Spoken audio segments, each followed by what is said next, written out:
برادرکان و خواهرکان عزیز، من فرهناز و این برنامه در مهمانی ویتامین هاست. چون هر وقت در هر برنامه ما میکوشیم تا شما رو با ساخت جسم انسان شناس نموده دایر به بهداشت سلامتی توصیه ها دهیم و باید گفت که برای این کار به من دوسترکان زیرک و کنجکاو که میخواند همیشه سالم بمانند کمک میرسانند و اشتراکچیان برنامه امروزه ما تربیت گیرندگان کودکستانی رقم 79 ناحیه شامنسور شهر دوشنبه میباشند. باید گفت که امروز ما با اشتراکچیان تصمیم گرفتیم تا شما رو دایر به یکی از موضوعهایی که به نهایت عاقبت‌های ناخوش دارد میخواهیم شناس نماییم و در این باره به شما معلومات های زیادی هم و این نوبت ما رو میباید تا با اشتراکچیان برنامه از نزدیک شناس شویم. سلام بچه ها.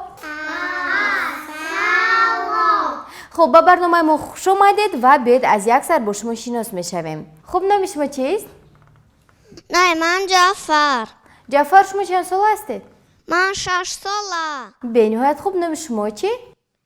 نامی من صدبرگ. من 6 ساله هستم. صدبرگ. به نهایت نام زیبا. نام شما چی؟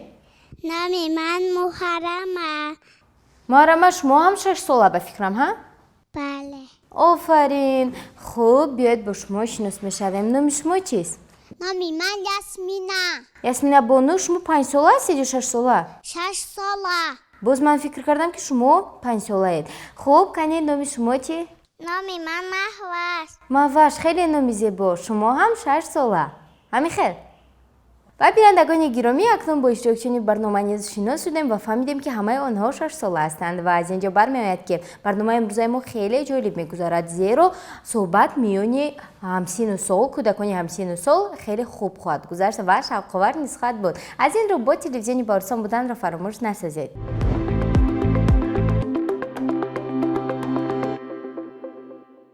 چطوری که به همگان معلوم است یکی از مسئله های مهمی روزگار انسانیت که رکن اساسی حیات می باشد این استعمال درست و استفاده غذای سالم و معیار استعمال غذا می باشد.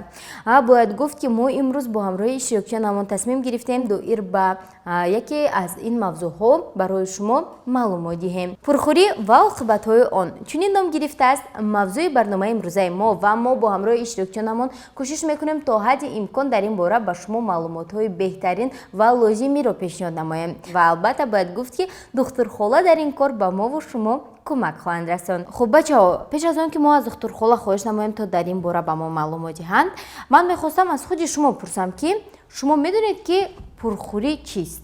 پرخوری گفته چی رو میفهمید؟ با فکر من پرخوری از معیار کردن غذا میباشد. اگر ما آن معیار و بیان کنیم پس ما میتونیم با جای استفاده از آن غذا به خود ضرر ببینیم. بله خیلی درست قید کردید. واقعا هم پرخوری این از معیار زیاد استعمال نمودن غذا می باشد. خوب کنید دیگران چی فکر دارن؟ پرخوری این چشم گرسنگی است.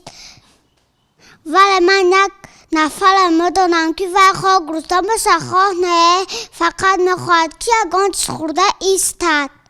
آفرین. من هم یک نفر از این آدمان را میدونم که گرسنه هم باشد خوراک میخورد، سیر هم باشد خوراک میخورد، یعنی باید دهانش جمیده ایستد. خوب کنید دیگر اشتراکچیان چی فکر دارن؟ من هم آدمی را میدونم که دهانش جمیده میایستد.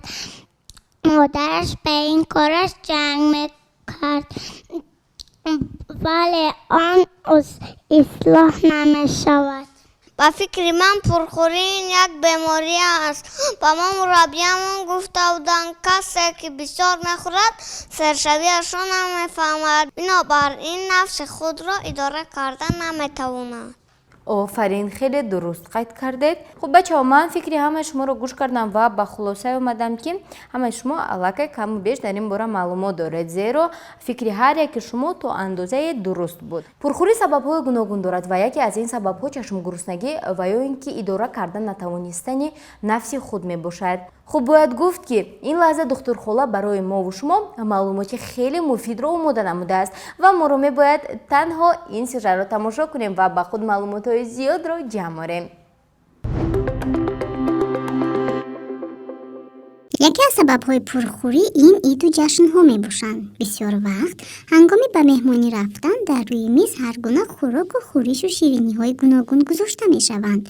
ва табиист ки дар ин вақт мо хӯрокро аз меъёр зиёд истеъмол мекунем, зеро аз ҳамаи он нозу неъмат даст кашидан душвор аст ва бо дидани мизе ки дар он хӯрокҳои бомазза гузошта шудаанд, бисёриҳо ҳисси меъёрро гум мекунанду мехоҳанд таъми тамоми хӯрданиҳоро бисанҷанд ва ин боиси он мегардад ки хӯрок ба меъда аз меъёр зиёд ворид гардад. Сабаби дигари пурхӯрӣ ин стресс мебошад. Одамоне ки асабонияти шадиди доимӣ доранд, кӯшиш мекунанд ин ҳолати худро бо хӯрдани ҳар гуна ширинӣ, хӯриш ё хӯрокҳои болаззат рафт намоянд. Зеро хӯрданиҳои болаззат муваққатан ба мо ҳисси тасаллӣ ва оромӣ мебахшанд. Сабаби дигари серхӯрӣ, ғизохӯрии номунтазам ва парҳезии шадид мебошад. Агар шумо наҳорӣ намекунед ва ба ҷои хӯроки нисфи рӯзӣ қаҳва ё қанди намехӯред, табиист ки бегоҳ дар шумо иштиҳои гургона барои хӯрдани хӯрок бедор мешавад. ва вақте шумо хеле зуд хӯрок мехӯред, мағзи сар барои фиристодани сигнали сершавӣ вақт намеёбад. ва ин боиси он мегардад ки шумо ҳисси сер шуданатонро танҳо он вақт мефаҳмед ки аллакай дер шудаасту хӯрокро аз меъёр зиёд истеъмол намудаед. бачаҳо, акнун фаҳмидед ки кадом омилҳо сабаби пурхӯрӣ шуда метавонад? офарин. хуб, кани ки чӣ фикр дорад? дар ҳақиқат ҳам вақте ки ман шоколад мехӯрам ҳеле овор мешавам, аммо афсӯс шоколад боз тамом мешавад. ман боз маҷбур мешавам ки бо додачам бозӣ кунам. яъне шумо вақте ки шоколад мехӯред, асабҳоятон ором мешавад, ҳа? вале шоколад ба ҳар ҳол тамом мешавад ва ин хуб аст. хуб, кани шумо чӣ фикр доред? ман бошам дар хона вақти саҳалӣ аз хӯрдани наҳори саркашӣ мекунам, дар боғча шавлава ва зиёд мехӯрам, зеро бо як коса сер намешавам, вале баъд ишкамам дард мекунад. хеле хуб, албатта ин кори шумо нодуруст аст, зеро ҳар як ғизо муҳлат ва албатта ки вақту соати муайяни худро дорад ки мо бояд дар ин вақт истеъмол намоем. албатта мо наметавонем кушавларо дар нисфи рӯзӣ ва ё ин ки шом хӯрем.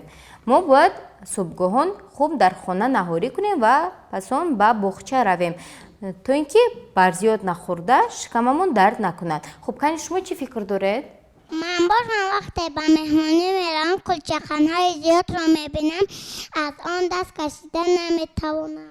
пеш аз меҳмонӣ рафтан модарам маро дар хона насиҳат мекунад, чашм гуруснагӣ накунед. ва вақте ки пеш аз меҳмонӣ даъват кардан дарам бисёр шириниҳо хӯр гуфта дароз мекунам, вале ман негуфта наметавонам. офарин, ҳарчанде ки модаратон шуморо насиҳатам кунанд ки дар вақти меҳмонӣ чашм гуруснагӣ накунед, вале шумо ба ҳар ҳол гӯшт намекунед, худатонро қапида наметавонед, ҳа? вале ин амал на танҳо ба организми шумо зарар мерасонад, балки чӣ тавре ки мегӯянд айб ҳам мешавад. аз ин рӯ мо бояд дар меҳмонӣ хусусан чашм гуруснагӣ накунем, ҳа? хуб, кани шумо чӣ фикр доред? ба ман ҳам ҳангоми дар меҳмонӣ будам шириниҳои зиёддаро пешниҳод мекунам, аммо ман кӯшиш мекунам ки бисёр ман онҳоро нахӯрам. оҳо, маълум мешавад ки шумо ҳам дӯстдори ҳама он хӯрданиҳое будаед ки ба организми мо чандон фоида надоранд ва ҳатто метавонанд зарар низ расонанд.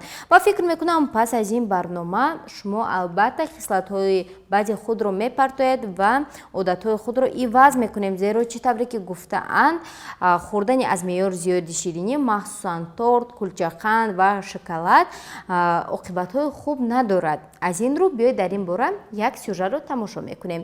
додаракону хоҳаракони азиз, медонам ки ҳар яки шумо новобаста ба сарзаниш ва насиҳатҳои волидонатон шириниро бениҳоят дӯст медоред ва онро барзиёд истеъмол менамоед. боварӣ дорам ки пас аз тамошои ин сюжет шумо хулосаи худро мебароред.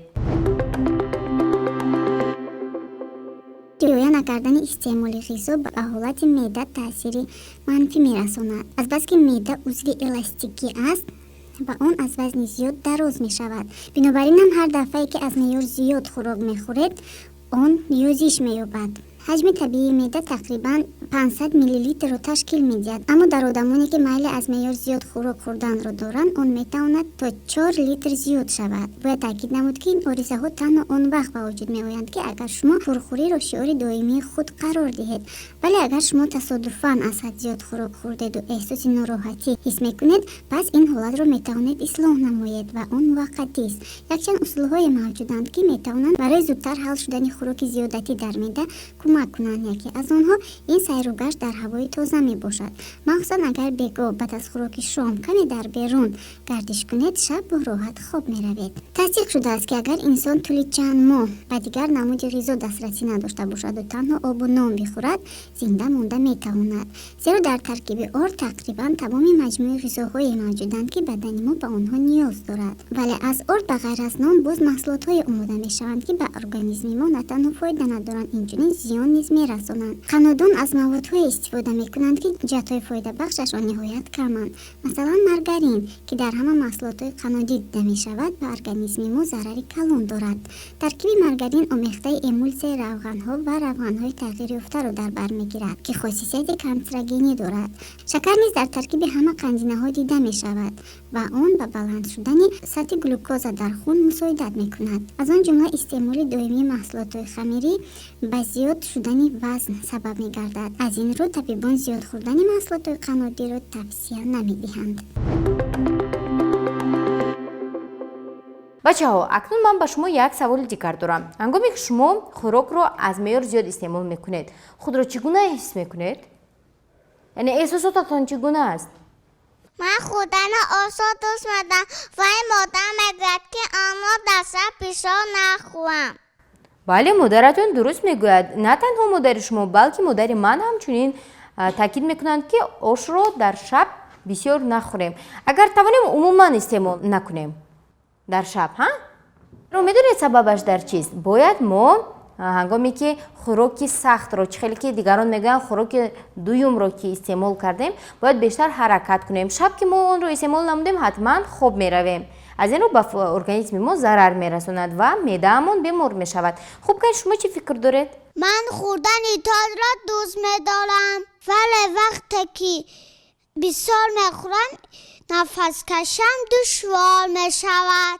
бале, фикр мекунам ҳамагон бо чунин ҳодиса рӯбарӯ шуданд, зеро ҳангоми барҷои истеъмол намудани ғизо ва хусусан ширинӣ шахс нафасгир мешавад ва камҳаракат ҳам мешавад. ҳамин не? бале. хуб, кани дигарон чӣ фикр доранд? Садбарг? ман хӯрдани картошка фиринро дӯст медорам. агар онро бисёр хӯрам, зарда ҷӯш мешавам. дар чунин ҳолат модарам ба ман сабзӣ медиҳад. ман бисёр ои газдорро дӯст медорам, вале модарам бисёр нӯшидани онро иҷозат намедиҳад. бале, модаратон дуруст мегӯянд, зеро оби газнок ба организми мо зарар мерасонад. беҳтараш шумо ба ҷои он чой ва ё ин ки шарбатҳои табииро истеъмол намоед. модарони ҳамамон дар фасли тобистон дар зарфҳо чунин шарбатҳо омода мекунанд. ҳамин хел не? бале. хуб, кани шумо чӣ фикр доред? ҳар бора дар хонаамон ҷашн мешавад, ман ҳатман шикам дард мешавам, зеро ҳар гуна чизҳоро омехта карда мехӯрам ва модарам дору медиҳад. ман зуд сиҳат мешавам. ман бояд гӯям ки бо умеди дору шудан дар кор нест, ки шумо мегӯед ки модарам дору медиҳад, ман зуд сиҳат мешавам. бояд ҳар як шахс худашро эҳтиёт намояд ва меъёр ва тарзи дуруст истеъмол намудани ғизоро хуб фикр кунад. ва бачаҳо, ҳар он чизе ки шумо гуфтед дар ҳақиқат ҳам нишонаҳои аз меъёр зиёд истеъмол намудани ғизо мебошад ва хоҳ хӯрок, хоҳ ширинӣ, ҳатто нӯшокӣ ҳам бошад, мо бояд онро аз меъёр зиёд истеъмол накунем, зеро дар натиҷаи пурхӯрӣ кори меъдаи рӯда вайрон мешавад ва системаҳое ки ҳазм мекунанд ғизоро онҳо хуб кор намекунанд ва мо метавонем ба бемориҳои гуногун дучор шавем. Масалан, чӣ тавре ки шумо гуфтед, метавонем шикамдар шавем, дилбеҳузурӣ, нафасгирӣ, чӣ тавре ки гуфтанд, боз инчунин камҳаракат шавем. Ва биёед дар ин бора сюжеи навбатиро тамошо мекунем. Додаракону хоҳаракони азиз, шумо ҳам дар ҳама ҷашну маросимҳо хӯрокро хеле зиёд истеъмол менамоед ва меваю ширинӣ ва нӯшокиҳову дигар ғизоҳоро омехта истеъмол менамоед ва дар натиҷа бемор мешавед. хуб, биёед ин сюжетро тамошо мекунем ва феъли худро ислоҳ мекунем.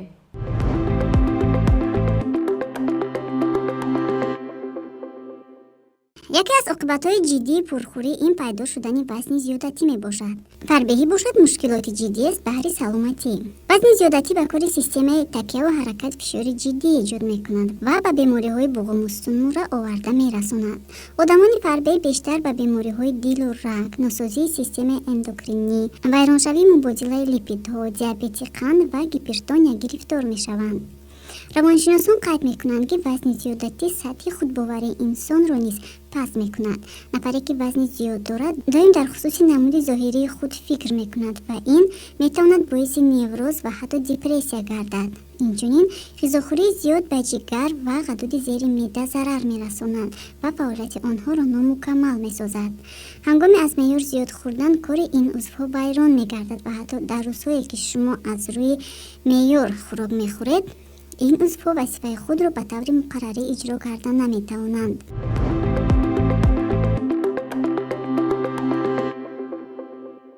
бачаҳо, акнун фаҳмидед ки пурхӯрӣ ба организми мо чӣ зарар дорад? бале. акнун ман фаҳмидам ки барои чума одам мегӯяд ки кам ба тест хӯр. маълум мешавад ки зиёд хӯрдан меъдаро калон мекардааст. дар натиҷа сер намешавем, ҳа? хуб, ҳам ба организми худ ва ҳам ба бюҷети оила зарар мерасонем. кани шумо чӣ фикр доред? модари ман бошад доимо таъкид мекунад хӯрок шомро баврак хӯрам. акнун кӯшиш мекунам ки 2 соат пеш аз хоб кардан хӯрок мехӯрад. офарин, ин тасмими шумо бениҳоят хуб аст. кани дигарон чӣ фикр доранд? ман акнун фаҳмидам ки барои ки як дӯсти ман хӯрдан мехоҳад, яъне аз бисёрхӯрӣ меъдаи ӯ калон шудааст ва ӯ нафси худро аллакай идора кардан наметавонад, ҳа? организм талаб мекунад ки ҳарчи зиёдтар ғизоро истеъмол кунем. хуб, кани шумо чӣ фикр доред? агар мо хоҳем ки солим бошем ва дар мактабу боғча аҳлихон бошем, бояд аз гапи мураббия ва модарон саркашӣ накунем. албатта, ин яке аз вазифаҳои муҳими ҳар яки мо шумост ки ба гапи калонсолон гӯш диҳем. хуб, шумо? ман бошам фаҳмидам ки барои хӯрок нақсал шавад, мо бояд камтар сайру гашт кунем, он гоҳ доим солим мемонем. бале, ҳам солим мемонем ва ҳам фарбеҳ намешавем, ҳа? барои солим мондан инчунин мо бояд ғизои солимро истеъмол намоем. аниқтараш меваю сабзавот ва маҳсулотҳое ки ба организми мо зарар намерасонанду витаминҳои зиёд доранд. ва бояд гуфт ки яке аз чунин сабзавотҳо ки дар таркибаш витаминҳои зиёд дорад, ин шалғамча мебошад ва бояд гуфт ки духтурхола дар ин бора аллакай як маълумоти хеле хубро барои мо шумо омода карданд. гӯш мекунем?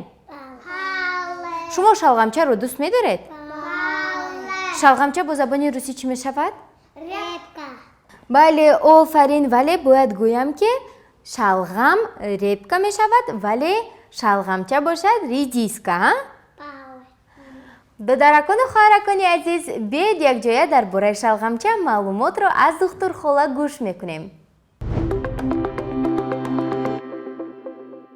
шалғамча миёни сабзавотҳои барвақтӣ пешсад ҳисобида мешавад, яъне он яке аз аввалин сабзавотҳоест ки дар аввали фасли баҳор мерӯяд. дар таркиби он миқдори зиёди витаминҳои барои бадани инсон зарурӣ дида мешаванд.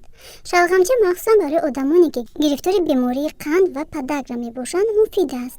Сабаб дар он аст ки сабзавот бениҳоят аз витаминҳои B, S ва витамини pp бой аст. дар шалғамча тақрибан 20 намуди минералҳо мавҷуданд, аз ҷумла калий, фтор, хром, фосфор, магний ва ғайра. Масалан, танҳо 300 грамм шалғамча метавонад миқдори истеъмоли ҳаррӯзаи калсиро дар организми мо пурра кунад. Инчунин дар таркиби шалғамча клетчатка ё ин ки нах нест, ки сатҳи холестерини хунро ба эътидол меорад, зиёд аст. Диетологҳо ба одамоне ки фарбеҳанд ё умуман вазни худро мӯътадил нигоҳ доштан мехоҳанд, тавсия медиҳанд ки шалғамча бихӯранд, зеро 100 грамм шалғамча ҳамагӣ 14 килокалория дорад. ғайр аз он моддаҳои дар таркиби ин сабзавот мавҷуд буда мубодилаи моддаҳоро беҳтар мекунанд ва пайдоиши чарбҳоро пешгирӣ менамояд. ҷузъҳое ки дар шалғамча мавҷуданд барои тоза кардани гурда аз сангҳо ва пешгирии пайдоиши дубораи онҳо кӯмак мекунад. барои ин ҳам табибон тавсия медиҳанд ки дар мавсими пухта расидани он аз ин сабзавот зиёдтар хӯриш тайёр намуда истеъмол намоед. бачаҳо, акнун фаҳмидед ки шалғамча чӣ хел фоидаовар аст? шалғамчаро истеъмол мекунем акнун? бовар дорам ки шумо додаракону хоҳаракони азиз ба ҳама он тавсияҳое ки мо додем гӯш мекунед ва пурхӯриро аз реҷаи худ мегиред. бояд гуфт ки ғизоро бояд кам-кам вале тез-тез истеъмол намуд. дар натиҷа мо на ба организмамон зарар мерасонем ва на фарбеҳ мешавем. хуб бинандагони гиромӣ, додаракону хоҳаракони азиз, инҷо шумораи навбатии барномаи мо низ ба анҷом мерасад. то дидори навбатӣ дар барномаи дар меҳмонии витаминҳо. хайр!